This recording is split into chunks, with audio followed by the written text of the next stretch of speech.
The story begins in the opulent Aldarian palace, a structure designed to display wealth, sophistication, and power. Its halls are vast and echoing, lined with golden tapestries, polished crystal floors, and intricate carvings depicting generations of Aldarian rulers. Light from gigantic chandeliers, constructed from crystal and luminescent metals, refracts across the walls, casting prismatic patterns that shimmer like miniature stars. The palace is not only a home, but a stage for demonstrating political dominance and cultural superiority, and this setting immediately establishes the stakes. This is a society that values status, ceremony, and the projection of power above all else. Into this hall enters Princess Lyshera, 19 years old, the youngest in the line of the Aldarian royal family. She is the embodiment of the ideals of her species, sharp, poised, and used to command attention. Her green eyes, bright and calculating, scan the assembled assembly with a practiced air of superiority. She is not merely observing, she is judging. Every soldier, diplomat, and envoy who has come to witness or participate in the interstellar treaty negotiations is subjected to her scrutiny. Among them stands one figure that immediately captures her attention. A human soldier, a member of a species she and her court consider primitive, fragile, and amusingly inadequate for the tasks of war or diplomacy. The human soldier is physically impressive in his own way. He is taller than most of the Aldarian guards and broad-shouldered, yet the ceremonial armor he wears is bulky and unfamiliar in its design. Unlike the elegant and lethal armor of the Aldarians, his suit is practical, functional, and clearly made to survive harsh conditions rather than impress spectators. The contrast is stark, and to Lyshera, it appears almost laughable. With a smirk of amusement, she directs her voice across the hall, deliberately loud so that all in attendance can hear her words. "Is this human your champion?" she sneers. Her tone drips with condescension, and her words are carefully chosen to diminish both the soldier and those who place their faith in him. She ridicules him, calling attention to what she perceives as the absurdity of a human attempting to occupy a position among trained Aldarian warriors. Her mockery is not merely personal, it is political theater. By humiliating the human publicly, she reinforces the perceived superiority of her species and underscores the futility of opposing Aldarian authority. The court responds as she expects. The delegates laugh, a mixture of polite amusement and genuine derision echoing her assessment. The soldier, however, does not flinch. His posture remains upright, unyielding. His brown eyes meet Lyshera's directly, and in that silent gaze he communicates something unexpected: confidence, steadiness, and calm. He does not react with anger, fear, or even embarrassment. Instead, he simply stands, hands clasped at his sides, demonstrating an inner discipline that is alien to the Aldarians, who rely on displays of prowess and refinement to establish authority. Lyshera's reaction is one of slight surprise, though she hides it beneath a practiced smirk. She is accustomed to eliciting reactions through mockery, but this human seems immune. This introduces an element of tension into the scene. Her mockery, designed to provoke and humiliate, has not succeeded in the way she anticipated. The unflinching nature of the human soldier hints at an inner strength that will challenge her assumptions and the biases of her court. This part of the story sets up several key themes. First, it establishes the contrast between human and alien perceptions of power. The Aldarians equate appearance, elegance, and ceremonial display with superiority, while the human soldier embodies resilience, self-confidence, and unpretentious strength. Second, it introduces the central conflict of the narrative, the clash of cultural assumptions about capability and worth. Third, it begins to develop the human soldier as a figure whose quiet composure and latent power will subvert expectations, creating the anticipation for subsequent actions. The scene is also important for world building. Through Lishara's actions and the setting, readers learn about the Aldarian culture, its emphasis on hierarchy, ritual, and aesthetic perfection. Through the human's presence and response, readers glimpse the defining qualities of humanity in this universe: resilience, courage, and the ability to remain unfazed in the face of intimidation. By the end of Part 1, the stage is set. Lishara has publicly mocked the human soldier, expecting laughter and embarrassment, yet she encounters silence instead. The hall, once filled with scoffing, now holds a subtle tension as observers notice the human's calm demeanor. The story has established both characters, the central conflict, and the thematic contrast between appearance and substance, setting the foundation for the ensuing events that will challenge assumptions and reveal the extraordinary nature of the human soldier. After the initial mockery in the Grand Hall, the tension between Princess Lishara and the human soldier escalates. The story shifts to the palace courtyard, a vast open space designed for both ceremonial events and combat demonstrations.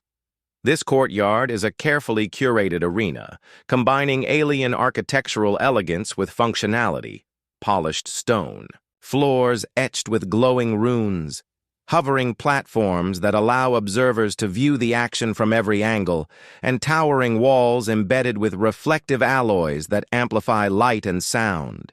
The design serves a dual purpose. It allows the Aldarian elite to watch combat displays in style, and it underscores the dominance and superiority of the Aldarian royal court. Princess Lishara, now determined to truly test the human, summons him to this courtyard. Unlike her mockery in the hall, this is a formal challenge, a public performance meant to expose his supposed inadequacy. Her tone, though polite on the surface, carries subtle venom. "You may join the dueling grounds," she commands, her voice resonating across the courtyard. "I want to see if your species even understands combat." In saying this, she reinforces the narrative she has created for her court. Humans are weak, and the demonstration will confirm their inferiority. The sentence itself functions as both an invitation and a declaration of condescension, highlighting the cultural assumptions she brings to the encounter. The courtyard fills with an audience of Aldarian nobles, soldiers, and visiting dignitaries. They hover on platforms or stand along the reflective walls, their alien forms illuminated by the soft light of the twin moons above. The atmosphere is electric, charged with anticipation. Everyone expects spectacle, an easy victory for the princess and a humiliating display for the human. The spectators' body language, subtle whispers, and glances toward one another reinforce the shared expectation of human inadequacy, creating an environment heavy with pressure for the lone soldier. The human enters slowly, deliberately. His armor is functional and somewhat cumbersome by Aldarian standards, lacking the elegant curves and adaptive energy fields the alien combatants favor. Yet the way he moves suggests calm mastery of his body and environment. Every step he takes is measured, not hasty, radiating an unspoken confidence that begins to unsettle those expecting panic or fear. His posture communicates a simple yet profound truth. He is ready, not to perform, but to endure. Lishara strikes first, wielding her energy blade, a weapon of lethal light and precision, designed to cut through the toughest defenses with ease. She moves with breathtaking speed, her strikes a blur, demonstrating why the Aldarians consider themselves superior in combat. The human meets her initial blows with basic maneuvers, traditional parries, and evasions learned in his own harsh training. Environments. To an Aldarian observer, his style seems crude, even primitive, as if he is playing at a combat simulation rather than engaging in real battle. However, there is a method to his movements. Each dodge is purposeful, each step calculated. He adapts, in real time, to Lishara's strikes, conserving energy and avoiding unnecessary risk.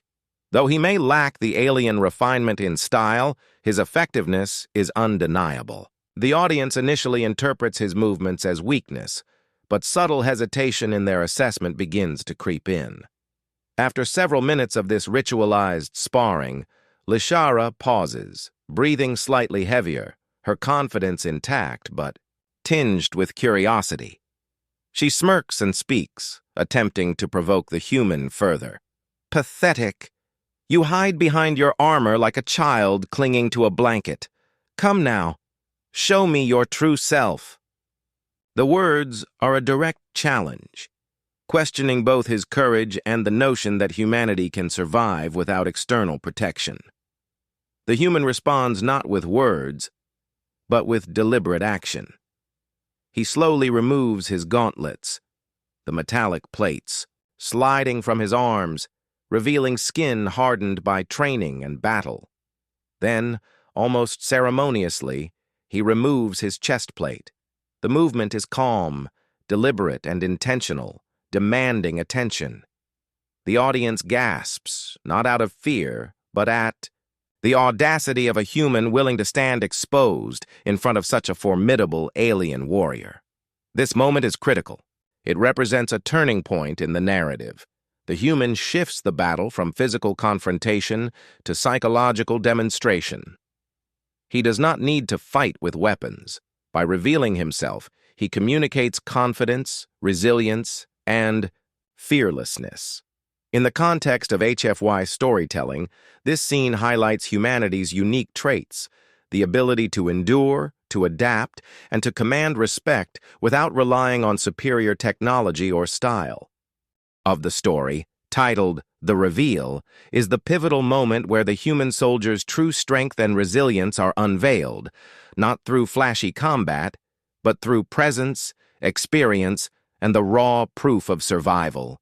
This part is designed to shock the audience, particularly Princess Lishara, and further establish the HFY theme of human endurance and capability in the face of alien assumptions.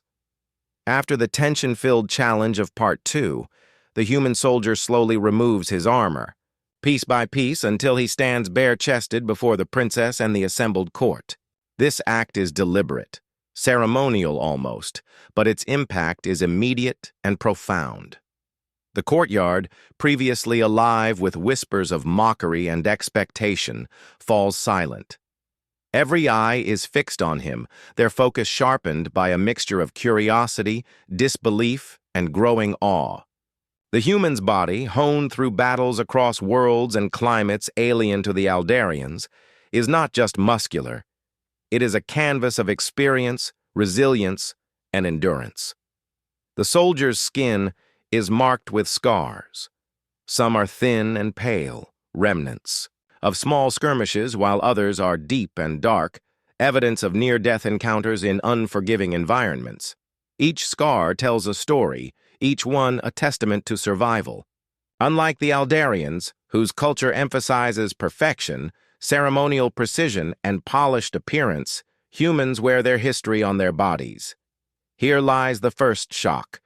The audience realizes that survival is not about elegance, but about adaptability and endurance. The human does not need to conceal these marks. They are proof of a life tested, a life lived fully and uncompromisingly.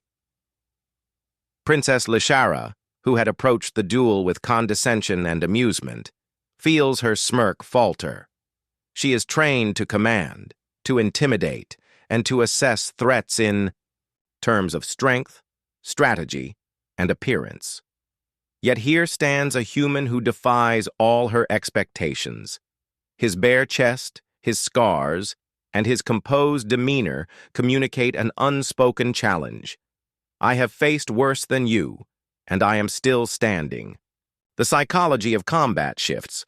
The princess is no longer facing a man in armor she can dismiss, but a force of nature, calm and measured and unyielding in presence. The human's response to her taunts is understated yet powerful. He does not shout, does not draw a weapon, and does not attempt theatrics. Instead, his words are simple, concise, and weighted with quiet authority. Impressive, but I never needed armor to stand here. You may laugh at my suit, but I've survived without it where your entire palace couldn't last an hour. With these words, he reframes the concept of strength. It is no longer about equipment, titles, or tradition.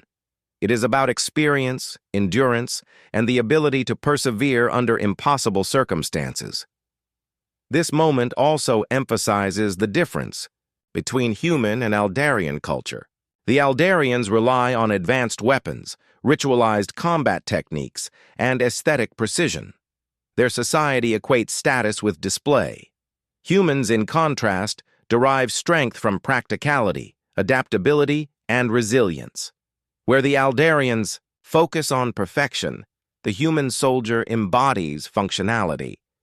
Every scar, every muscle, every movement is a product of necessity, survival, and experience. This is the essence of the HFY message. Humanity's capabilities are underestimated because they cannot be measured in conventional alien terms.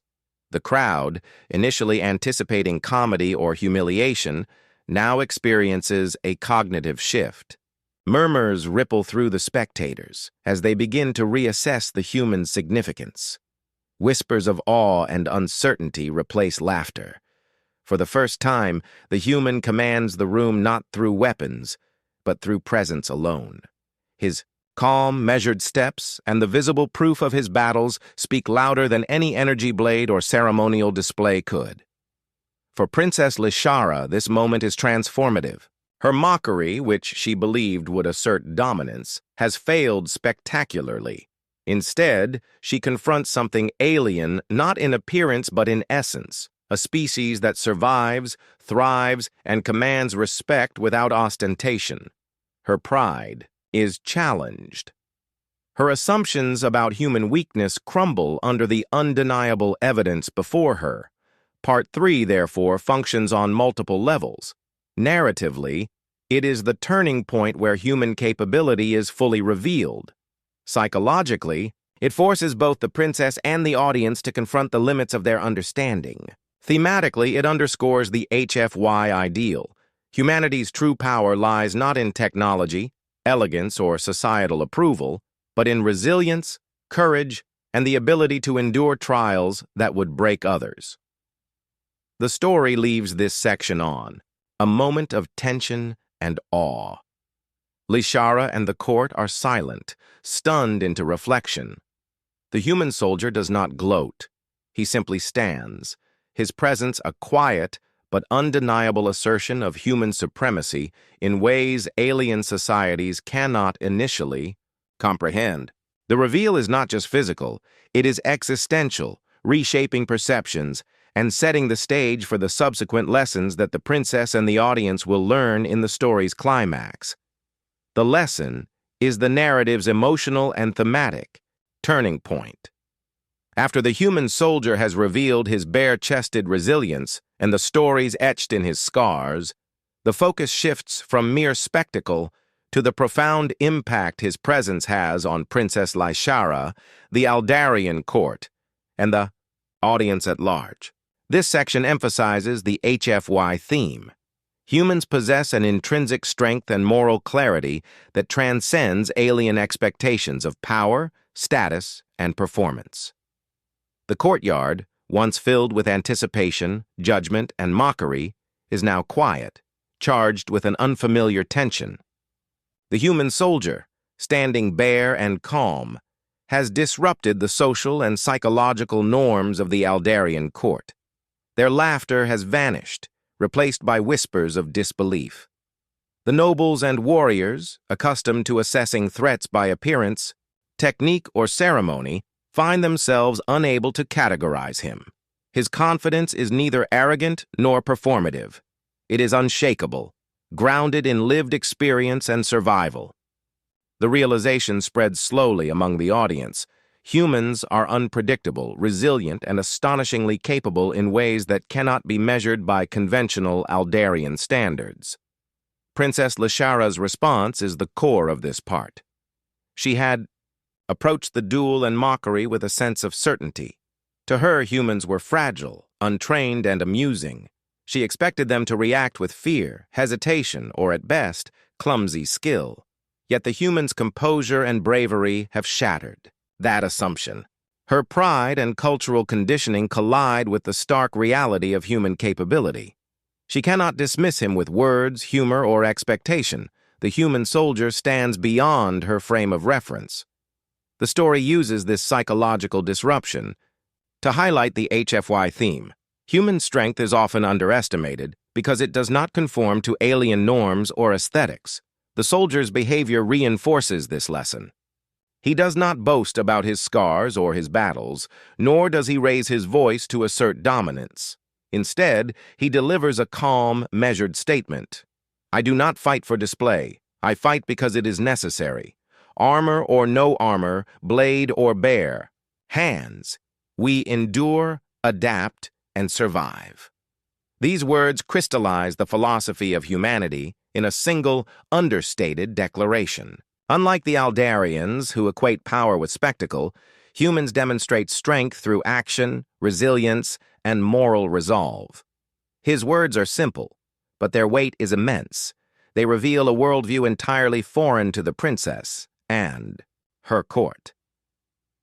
The effect on the court is immediate and profound. Soldiers who were once laughing nervously now exchange glances of uncertainty. Delegates murmur about human courage and endurance, realizing that the creature they had underestimated possesses not only physical strength but an indomitable will. The audience experiences cognitive dissonance. The human's lack of grandeur and his ordinary appearance contradict their expectations, yet the undeniable proof of capability forces a reevaluation of their assumptions. This part of the story illustrates a key HFY motif. Humans are often undervalued precisely because their abilities are not ostentatious, but their results are undeniable. Lishara, however, remains the focal point of this lesson.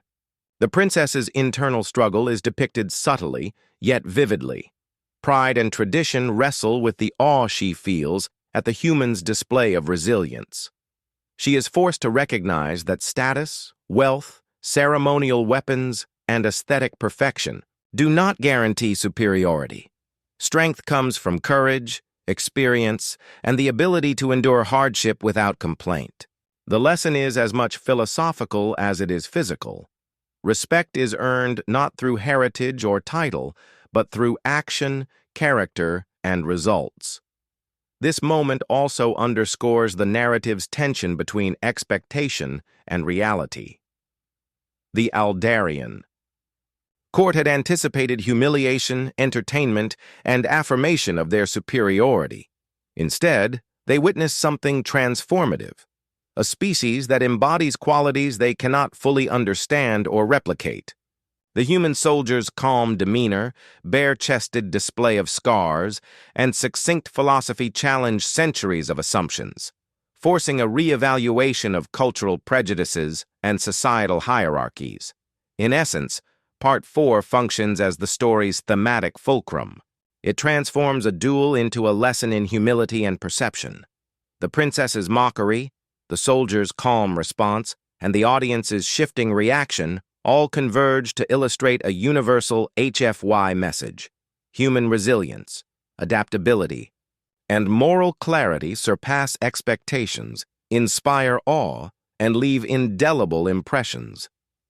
By the end of this part, Lishara, and through her, the audience, the walk-away serves as the climax and resolution of the story, bringing together the themes of human resilience, understated dominance, and the psychological impact of confidence that permeates the narrative.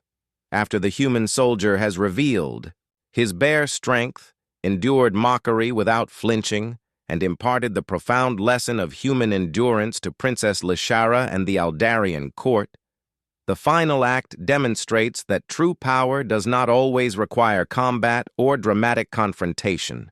It can manifest simply through presence, composure, and deliberate action. The courtyard, which has been silent since the revelation of the human's scars and calm demeanor, now becomes the stage for his final demonstration. The human soldier, having endured scrutiny, mockery, and a symbolic test of combat, takes the ultimate step. He turns and begins to walk away. His movement is unhurried, precise and deliberate, signaling control over the situation rather than retreat. Each step is measured, carrying an unspoken message of authority, courage, and self-assuredness. Unlike the spectacle-driven warriors of the Aldarian culture, he does not need to strike, shout, or perform exaggerated displays of skill. His confidence itself becomes the ultimate weapon. Princess Lishara's reaction is central to this part of the story. Throughout the duel and the reveal, she has experienced a disorienting shift in perspective. Her initial arrogance, mocking the human soldier and assuming superiority, has been systematically dismantled by his composure, resilience, and the visible proof of his survival. When he walks away, the psychological impact is amplified. She cannot counter this action.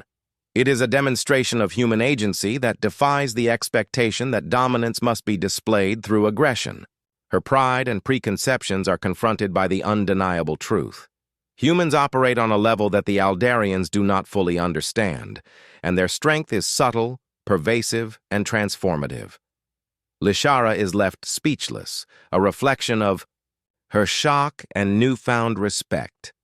The reaction of the Aldarian court mirrors hers, though it is filtered through societal norms and fear of seeming weak. The soldiers and nobles who had been ready to mock, laugh, or dismiss the human now exchange tense glances.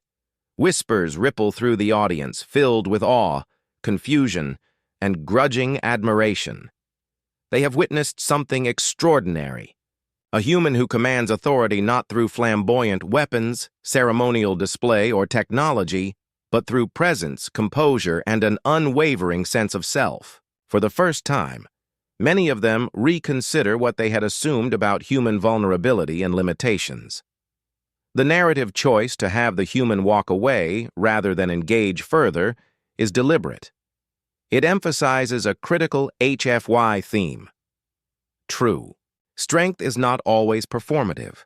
The human soldier has demonstrated courage, resilience, and dominance without the need to fight. By choosing not to continue the duel, he asserts control over the situation, forcing the princess and the court to confront the idea that humanity's power is not bound by traditional metrics of combat or social status. This silent victory resonates, more profoundly than any strike of a blade could have, leaving a lasting psychological impression on the observers. Furthermore, his walkaway is symbolic.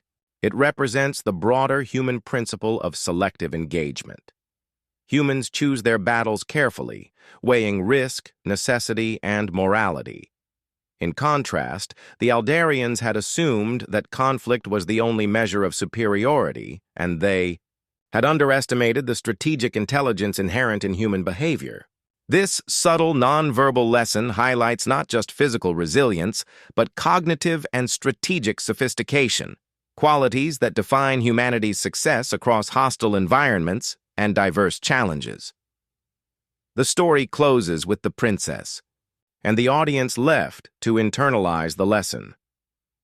Lishara's astonishment and speechlessness mark a moment of transformation, the realization that human strength cannot be trivialized or predicted. Her worldview, rooted in assumptions about superiority, based on tradition, technology, and display, has been irrevocably altered. She witnesses firsthand that humans command respect through action, endurance, and the quiet assertion of capability. Finally, the human soldier disappears from the courtyard, his back straight, his head held high, leaving an indelible impression. The hall remains silent, not out of fear, but out of respect and awe. The narrative concludes by reinforcing the HFY message. Humanity's true power lies in resilience, composure, and the ability to command without needing to prove dominance. Through spectacle. The walkaway is both literal and symbolic, a declaration that humans are extraordinary not because they seek recognition, but because their very presence, experience, and choices embody strength that is subtle, profound, and undeniable. This part emphasizes psychological victory, understated power, and humanity's unique traits, completing the arc from mockery to respect and from expectation to revelation.